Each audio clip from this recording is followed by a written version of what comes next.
ഈശോമിശിഹായ്ക്ക് സ്തുതിയായിരിക്കട്ടെ. തിരുഹൃദയം വിചിന്തനം നമുക്ക് തുടരാം. നമ്മളിന്ന് ചിന്തിക്കുന്നത് നമ്മുടെ ഹൃദയത്തെ വിരൂപമാക്കുന്ന മറ്റൊരു കാര്യത്തെക്കുറിച്ചാണ്. വിവേകരഹിത ഹൃദയം വിരൂപ ഹൃദയമാണ്. ദൈവമക്കൾക്ക് വളരെ ആവശ്യമായ ഒരു കാര്യമാണ് വിവേകം. നമ്മുടെ ഹൃദയത്തിന് വിവേകമുണ്ടാകണം. വിവേകരഹിത ഹൃദയം വിരൂപമായ ഹൃദയമാണ്. ഏതാനും വചനങ്ങൾ നമുക്കെടുക്കാം. വിവേകം ദൈവമക്കൾക്ക് ഒഴിച്ചുകൂട്ടാനാവാത്ത കാര്യമാണ് എന്ന് ദൈവം നമ്മളെ പഠിപ്പിക്കുന്നത്. 2 തെസ്സലോനിക്ക 2-ാം അധ്യായത്തിൻ്റെ 3-ാമത്തെ വചനം. ആരും നിങ്ങളെ ഒരു വിധത്തിലും വഞ്ചിക്കാതിരിക്കട്ടെ. അത് നമ്മുടെ ജീവിതത്തിൽ നടക്കണമെങ്കിൽ വിവേകമുള്ള ഒരു ഹൃദയം നമുക്കുണ്ടാകണം, വിവേകരഹിത ഹൃദയമല്ല. എഫേസസ് 5:15 വായിക്കുമ്പോൾ അവിടെ പറഞ്ഞിട്ടുണ്ട്, അവിവേകികളെ പോലെ ആകാതെ വിവേകികളെ പോലെ ജീവിക്കാൻ പ്രത്യേകം ശ്രദ്ധിക്കണം. വിവേകരഹിത ഹൃദയമുള്ളവർക്ക് അത് സാധ്യമല്ല. അവിവേകികളാകാതെ വിവേകികളെ പോലെ ജീവിക്കാൻ ശ്രദ്ധിക്കുവിൻ. മത്തായി 25 ആദ്യ വചനങ്ങൾ വായിക്കുമ്പോൾ 10 കന്യകമാരുടെ ഉപമ നമുക്ക് അവിടെ ലഭിക്കുന്നുണ്ട്. അതിൽ 5 പേര് വിവേകവതികളും 5 പേര് വിവേകശൂന്യരുമായിരുന്നു. വിവേകശൂന്യർക്ക് വന്ന നഷ്ടം എത്ര വലുതായിരുന്നു എന്നുള്ളത് നമുക്ക് ഈ വചനഭാഗം വായിക്കുമ്പോൾ മനസ്സിലാക്കാൻ പറ്റും. എന്താണ് വിവേകം? അതാണ് അടുത്തായിട്ട് നമ്മൾ മനസ്സിലാക്കാൻ പരിശ്രമിക്കുക. കത്തോലിക്കാ സഭയുടെ മതബോധന ഗ്രന്ഥം 1805 മുതൽ വായിക്കുമ്പോൾ അവിടെ വിവേകത്തെക്കുറിച്ച് പറഞ്ഞിരിക്കുന്നത് കാണാൻ പറ്റും.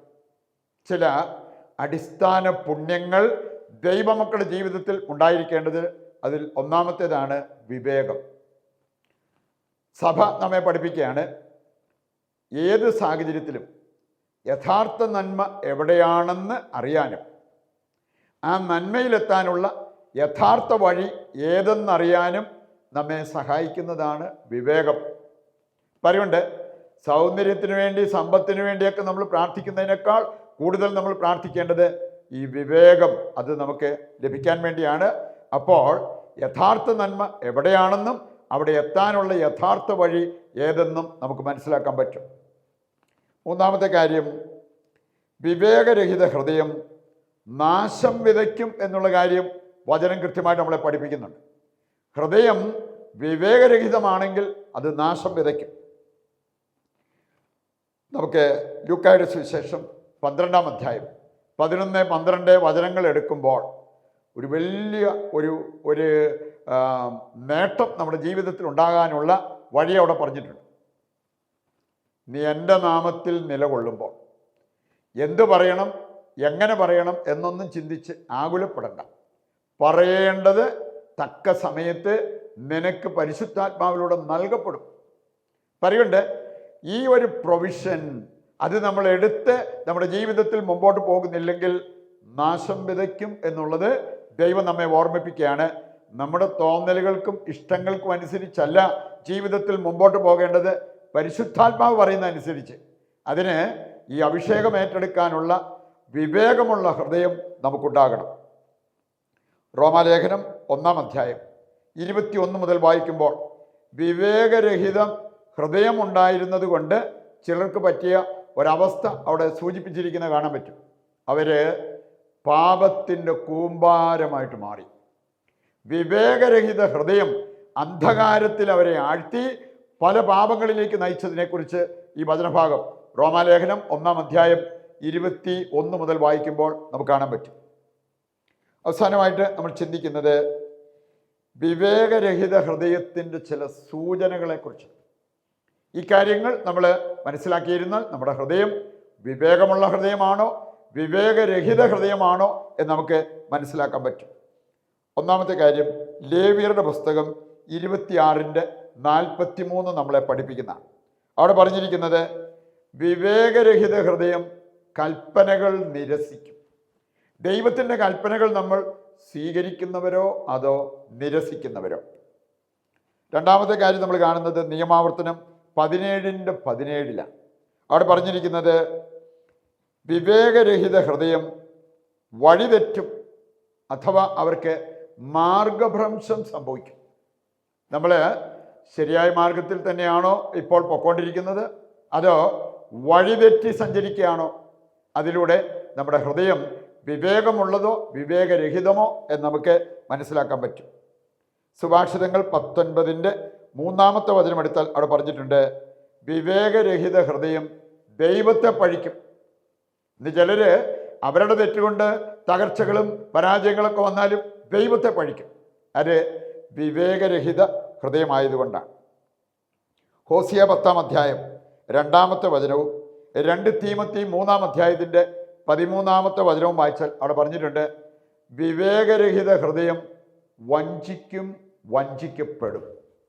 അത് വരാതിരിക്കാൻ വിവേകമുള്ളൊരു ഹൃദയം, അതാണ് നമുക്ക് വേണ്ടത്. അവസാനമായിട്ട് സുഭാഷിതങ്ങൾ 3:5 വായിച്ചാൽ അവിടെ പറഞ്ഞിട്ടുണ്ട്, വിവേകരഹിത ഹൃദയം ദൈവവുമായിട്ട് ആലോചന ചെയ്യുന്നതിനേക്കാൾ സ്വന്തം ബുദ്ധിയിൽ ആശ്രയിച്ച് അങ്ങനെ തീരുമാനമെടുത്ത് അവരുടെ ജീവിതത്തിൽ മുമ്പോട്ട് പോകും. അത് അവരെ പരാജയത്തിലേക്ക് നയിക്കും. പ്രിയപ്പെട്ടവരെ, വിവേകം നിറഞ്ഞു നിൽക്കുന്ന അല്ലെങ്കിൽ വിവേകത്തിൻ്റെ അഭിഷേകമുള്ള ഒരു ഹൃദയം ആഗ്രഹിച്ച് നമുക്ക് ഈ തിരുഹൃദയ പ്രതിഷ്ഠ നടത്താം. നമ്മളിന്ന് കോമൺ നിയോഗമായിട്ട് വെക്കുന്നത് എടുത്തുചാട്ടക്കാരുടെ മാനസാന്തരം. ആലോചിക്കാതെ എടുത്തു ചാടി തീരുമാനമെടുക്കുന്ന വ്യക്തികളുണ്ട്. അവരുടെ മാനസാന്തരത്തിന് വേണ്ടി നമുക്ക് പ്രാർത്ഥിക്കാം. ഏറ്റവും പരിശുദ്ധമായ ഈശോയുടെ തിരുഹൃദയമേ, എല്ലാ അനുഗ്രഹങ്ങളുടെയും ഉറവിടമായ അങ്ങയെ ഞങ്ങൾ ആരാധിക്കുകയും അങ്ങയുടെ തിരുഹൃദയത്തിൽ ഞങ്ങളെ പ്രതിഷ്ഠിക്കുകയും ചെയ്യുന്നു. ഞങ്ങളുടെ പാപങ്ങൾ മൂലം കുത്തിത്തുറക്കപ്പെട്ട ഈശോയുടെ തിരുഹൃദയമേ, ഞങ്ങൾ ചെയ്തു പോയ എല്ലാ പാപങ്ങളെയും ഓർത്ത് ഞങ്ങൾ പശ്ചാത്തപിച്ച് ഞങ്ങളുടെ എളിയ ഹൃദയത്തെ അങ്ങേക്ക് കാഴ്ചവെക്കുന്നു. നല്ല ഈശോയെ, അങ്ങേക്ക് വേണ്ടി ജീവിക്കാനും അങ്ങയെപ്പോലെ എളിമയും ക്ഷമയും അനുസരണവും ഉള്ളവരാകാനും ഞങ്ങളെ അനുഗ്രഹിക്കണമേ. തിരുഹൃദയ ഭക്തർക്ക് അങ്ങ് വാഗ്ദാനം ചെയ്തിട്ടുള്ള എല്ലാ അനുഗ്രഹങ്ങളും ഞങ്ങളുടെ മേൽ ചൊരിയണമേ. ഈശോയുടെ മധുരമുള്ള തിരുഹൃദയമേ, ഞങ്ങളുടെ ഹൃദയം അങ്ങയുടെ ഹൃദയം പോലെ ആക്കണമേ. ആമേൻ. താഴ്ന്ന സ്വരത്തിൽ കർത്താവിനെ സ്തുതിച്ചുകൊണ്ട് ദിവ്യകാരുണ്യത്തിൻ്റെ ആശീർവാദത്തിനായിട്ട് നമുക്കൊരുങ്ങാം. യേശുവേ നന്ദി, ഹല്ലേലൂയ, ഹല്ലേലൂയ. കർത്താവെ ഏറ്റെടുക്കണമേ. ഞങ്ങളുടെ എല്ലാ ആവശ്യങ്ങളെയും അവിടുന്ന് ഏറ്റെടുത്ത് ഞങ്ങളെ അനുഗ്രഹിക്കുവാൻ തിരുവുള്ളമാകണമേ. അങ്ങയുടെ തിരുഹൃദയത്തിൽ ഞങ്ങൾക്ക് അഭയം തരണമേ. യേശുവേ നന്ദി, യേശുവേ സ്തുതി.